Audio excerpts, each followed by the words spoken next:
Assalamualaikum warahmatullahi wabarakatuh. Alhamdulillah bertemu kembali dengan Ustazah Ana dalam pembelajaran tema. Anak-anakku, bagaimana kabar kalian hari ini? Semoga kalian dan keluarga semuanya dalam keadaan sehat dan tetap semangat untuk terus belajar. Sebelum memulai pembelajaran, marilah kita awali dengan membaca basmalah. Bismillahirrahmanirrahim.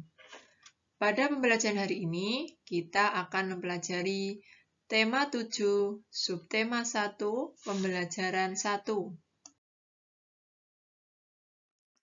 Nah, kalian perhatikan gambar berikut. Nah, gambar ini adalah gambar rempah-rempah. Rempah-rempah begitu melimpah di bumi Indonesia sejak dulu kala, dan juga paling dicari oleh bangsa Barat. Rempah-rempah memiliki banyak manfaat bagi bangsa Barat. Rempah-rempah digunakan sebagai apa saja? Di antaranya bisa sebagai penyedap masakan, pengawet makanan, obat-obatan, dan juga penghangat tubuh. Akan tetapi, rempah-rempah tidak dapat tumbuh di Eropa. Mengapa? Karena perbedaan kondisi alam. Nah, hal tersebut sehingga menjadikan salah satu alasan bangsa Barat menjelajahi samudera, yaitu untuk apa? Untuk menemukan daerah penghasil rempah-rempah. Nah, ada beberapa faktor pendorong penjelajahan samudera. Mungkin Anda sudah tahu?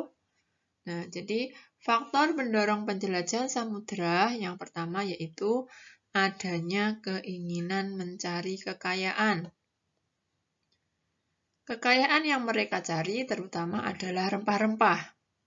Sekitar abad 15 di Eropa, harga rempah-rempah sangat mahal. Harga rempah-rempah semahal emas.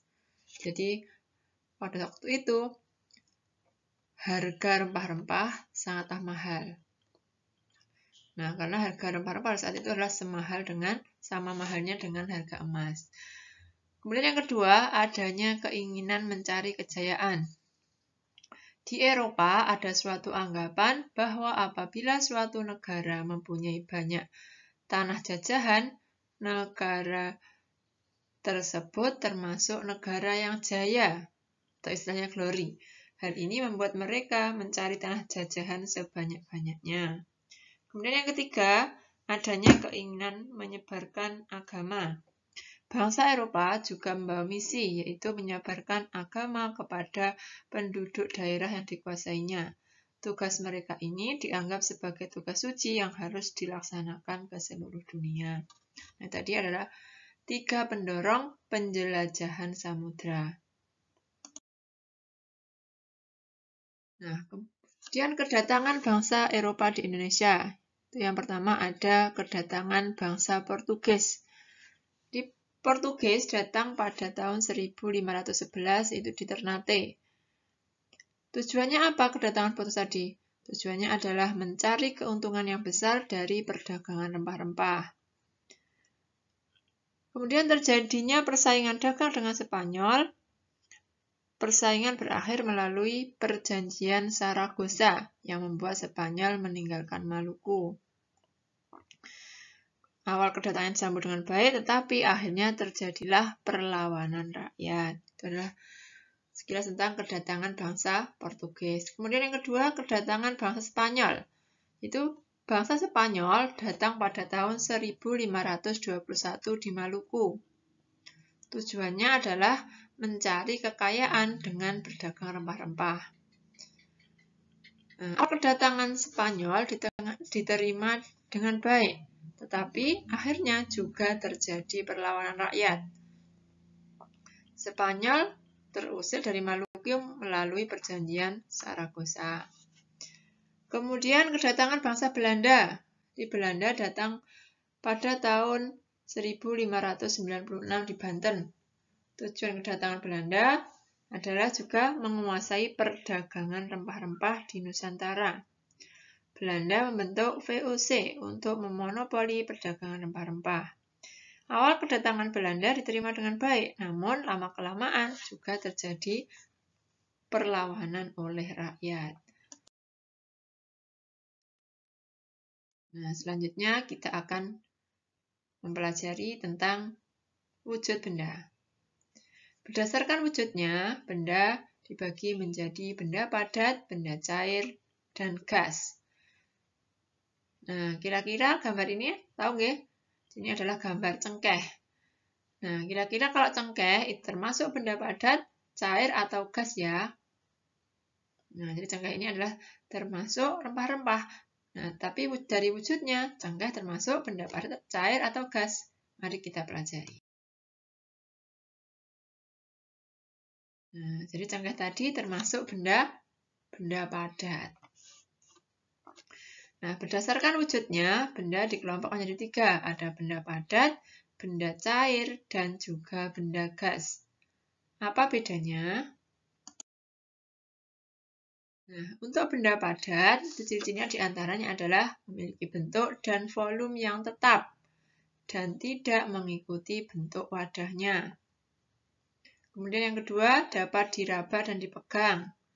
Kemudian yang ketiga, bentuknya dapat dirubah dengan beberapa perlakuan, seperti diberi panas, tekanan tinggi, atau diberi perlakuan fisik, seperti menggunting, menekan, melipat, atau menyobek.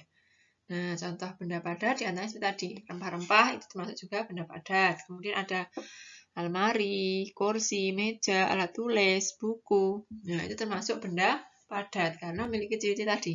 Memiliki bentuk dan volume yang tetap dan tidak mengikuti bentuk wadahnya. Kemudian bisa diraba dan dipegang. Kemudian bentuknya dapat berubah dengan beberapa perlakuan. Itu adalah benda padat. Yang kedua ada benda cair. Apa saja ciri-ciri benda cair? Ciri-ciri benda cair yang pertama memiliki bentuk yang berubah-ubah sesuai dengan bentuk wadahnya. Jadi misalkan kita memiliki air di dalam ember. Nah, air tadi akan dari keluar kelihatan seperti ember. Nah, ketika air itu kita tuang ke dalam botol, tentu apa? Air tadi bentuknya akan seperti botol.